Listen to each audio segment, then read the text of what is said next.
Islam is one of the world's major religions, and it was promoted by the Prophet Muhammad in Arabia in the 7th century. The Arabic term Islam means surrender, and it really sheds some light on the fundamental religious idea of Islam, which is that the believer, called a Muslim, fully surrenders to the will of Allah, the term for God in Arabic. Inside this religion, despite many claiming that Islam is united and has only one religious path, there are still various schools of thought and branches of Islam that exist today. Hello everyone, my name is Leroy Kenton and welcome to another episode of FTD Facts. This is a channel where we explore the various different people, countries, cultures, and history from all around the world. And in this episode, I'm exploring the 5 major branches of Islam. The branch I'm going to start off with in this episode is the Sunnis. Sunni is the largest branch of Islam and it represents about 90% of all the followers of Islam worldwide. Sunni Islam is the largest religious denomination, followed by Catholicism.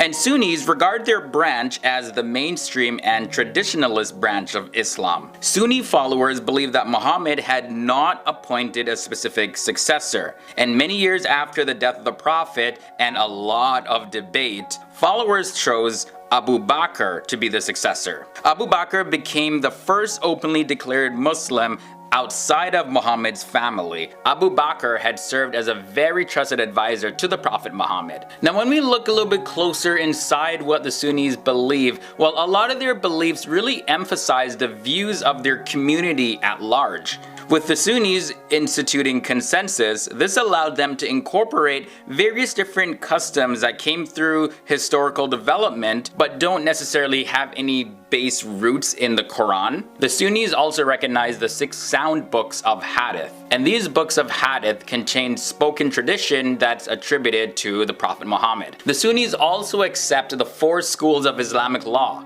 Okay, so now moving on to the next branch of Islam that I want to talk about, Shia. The Shia, sometimes written as Shiite, is a movement within Islam and it has very political origins. So after the death of the Prophet Muhammad in AD 632, the founders of the Shia movement, they wanted power to pass to the Prophet's son-in-law and cousin named Ali, and then to his male successors from there on out. And Shias believe that Muhammad personally chose Ali to be his successor. In the Shia faith, they also have imams, and these are people that are more central figures as well as community leaders. Shias have a great influence in the contemporary world in Iran, where nearly 90% of the Muslims are Shia Muslims. But Shia are also the majority in Iraq, Bahrain, and Yemen. Now I'm sure most of us have heard of the 5 pillars of Islam. Well, the 5 pillars of Islam, yes, they're shared between Shia and Sunni faiths. However, the 5 pillars are represented differently in Shia Islam.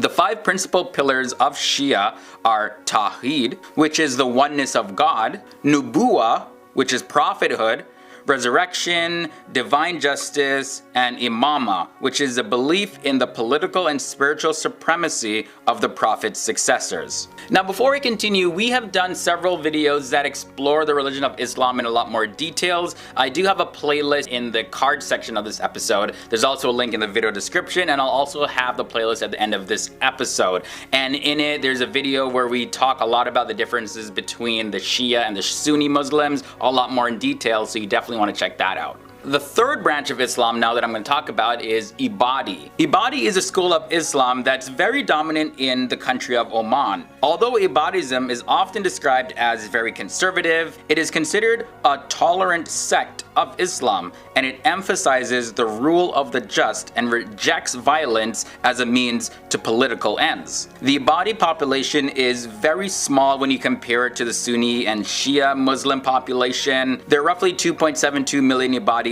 in the world, and most of them live in Oman. Oman is also the only country in the Muslim world that has an Ibadi majority as its population. Now, the roots of Ibadism stem from the 7th century, about 20 years after the death of the Prophet Muhammad. Ibadis can be traced back to the Kharijites, who came into existence during the First Islamic Civil War back in 1656 to 1661. Kharijites were the earliest Islamic sect, and they emerged as a result of the religio-political controversy over the Caliphate. And the Caliphate is a political religious state comprising the Muslim community and the lands as well as the people under its dominion in the centuries following the death of the Prophet Muhammad. And another thing that makes the Ibadis distinct from the other Muslim branches is that Ibadis believe that the Muslim community can govern themselves. They do not need any sort of religious central figure. And they're also distinct in that Ibadis do not believe that a Muslim leader needs to be a descendant of the tribe of the Prophet Muhammad. Next up, I want to introduce Ahmadiyya.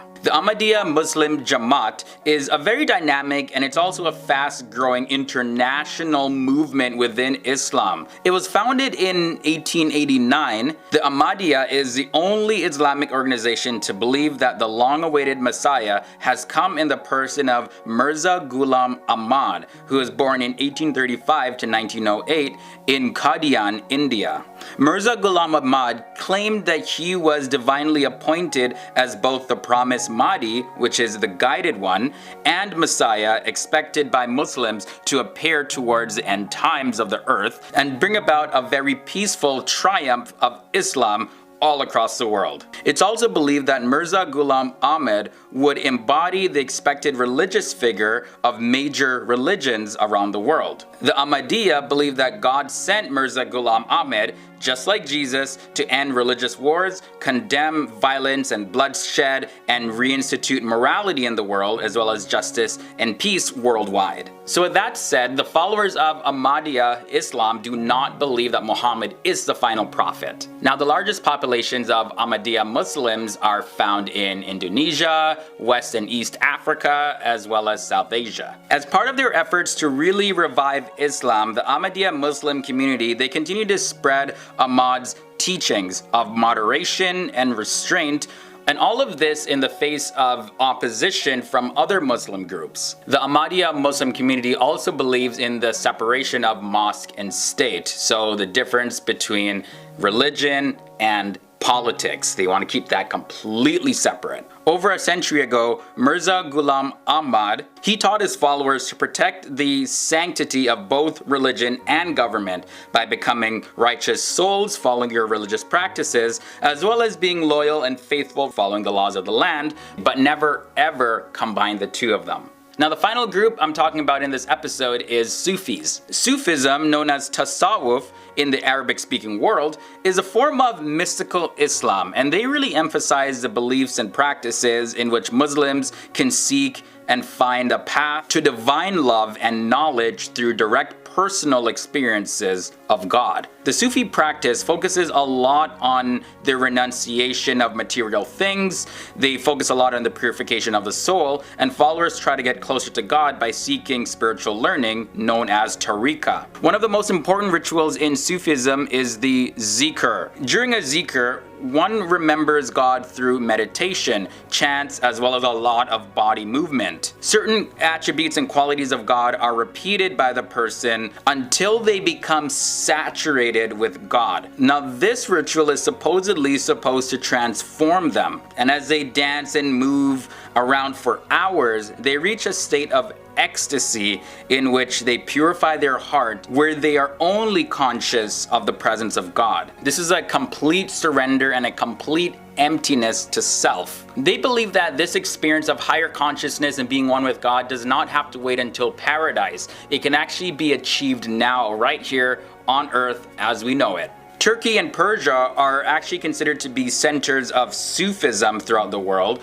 but Sufism has also reached Greece, Albania, and Macedonia, as well as other places. And that was your brief overview of the 5 major branches of Islam. Be sure to leave your thoughts and comments down below, as well as anything that you request, any other topics that you want us to cover on FTD Facts below in the comment section. You can reach out to me on Instagram. The link to that is below in this video description. And while you're at it, leave a like on this video. It lets me know that you at least got some value from the information shared in this episode. Thank you for watching this episode of FTD Facts. I'm Leroy Kenton, and I'll see you in another episode.